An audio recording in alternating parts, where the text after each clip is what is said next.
चित्रांच्या अंधारे जीवनात पेटवली ज्ञानाची ज्योती, म्हणूनच तर आज जगती अमर आहे सावित्री, अमर आहे सावित्री.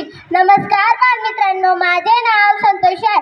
मी आता 3री ब मध्ये शिकते. मी तुम्हाला सावित्रीबाई फुले यांचे 2 शब्द बोलणार आहे. ते तुम्ही शांत चित्ताने ऐकून घ्यावे अशी माझी नम्र विनंती. सावित्रीबाई फुले या भारतातील पहिल्या महिला शिक्षिका होत्या.